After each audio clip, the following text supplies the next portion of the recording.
Thank you for inviting me here today. I'm honored to be a part of the UK's first climate assembly. My name is Fernanda, and I'm here representing the New Economics Foundation. For the past 30 years, we have worked across the country to understand what stands in the way of socio-economic and environmental justice.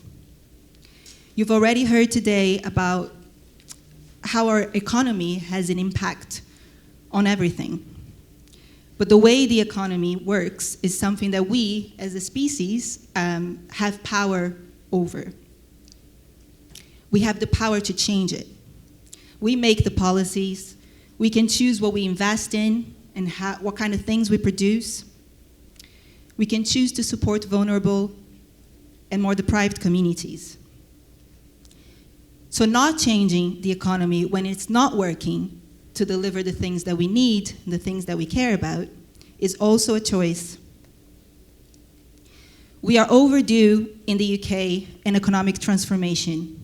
For the past 6 years, I have traveled most of the UK coast, working with coastal communities and speaking to hundreds of people. Way before the climate crisis became a political priority, coastal communities have been home to some of the most deprived areas in the country, lacking the investment they need. Now they will be the most affected by sea level rise as a result of climate change. Areas that are already vulnerable will struggle to deal with the greatest cost as the impacts of climate change hits homes, infrastructure, and people's well-being. I don't think it's fair if net zero don't take the transition to reach net zero, don't take this context into account. So how then do we go about delivering the net zero target? Markets alone don't deliver socioeconomic and environmental justice. Private companies and interests alone don't and won't do it either. So we need the state, as the institution that represents us all, to proactively and positively lead the approach to deliver net zero. And it is the how it does that I want to talk to you about today. So the state must be at the heart of the transition. But this cannot be just a top-down exercise, as it's been done in the past. In a democracy, you can't force the depth of change that is now required on people. It just won't work. So we need an enabling state, giving the resources, the investment, and the power of decision-making that workers, unions, communities, and regions need to implement changes in a way that makes sense to them, to their places. Britain has a terrible track record of managing deep industrial change in a fair way. Just think of the coal mining communities in the 80s, devastated by the closure of their industry and the loss of jobs, with nothing to replace the vacuum it left. These are places that have still not fully recovered. The transition to net zero risks doing that again. While it will affect the whole country, it will affect some regions worse than others. And that's why we need a managed, state-led approach. A just and fair transition is the central challenge of climate policy. Everything now is climate policy, but it must be delivered fairly. It is the idea of caring about how we get from the economy that we have today to one that is net zero. How can we do that?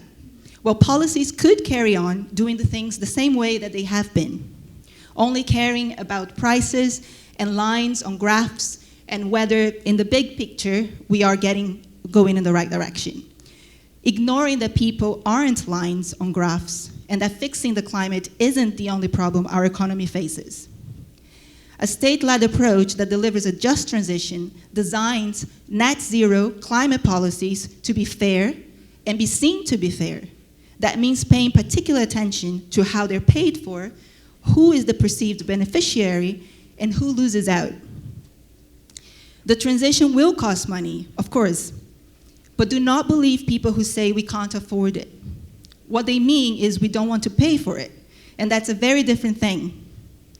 Just as the government made hundreds of billions of pounds available to bail out the banks and the financial sector a decade ago, it can make the money available to invest in good job creation where it is needed and deliver a more stable climate for us all. And I'd be happy to answer your questions later about some of the ways that government could do that. But for now, to conclude, We cannot deliver a genuine sense of fairness and social justice to achieve net zero within the economic rules that we have now. But we can change them to deliver the things we want and make this transition at times difficult and uncomfortable, as it will be, but ultimately a positive change for us all. For the last 40 years or so, the state has been slowly retreating from a directive role in economic change. Free market policy has put global capital ahead of people, places, and the natural world. The state has taken a huge backseat. It is choosing not to change things whilst workers and communities have very little ability to influence policy. It is okay to demand that government creates lots of green jobs in the places that most need them, using our taxes to do so. Indeed, not only it is okay, but it's hard to think of a better thing for government to do, and we won't do it without it. Thank you.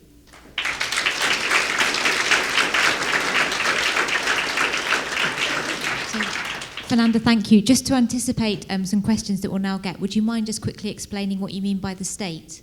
Yes. So the state is an organized form of governance for government, parliament. I mean, we have a parliamentary democracy. Okay, so we're going to pause now for you to write down questions. So please, could you each write down up to 2 questions for Chris and for Fernanda. That's up to 2 each, if you have them. Make sure you write down whether the question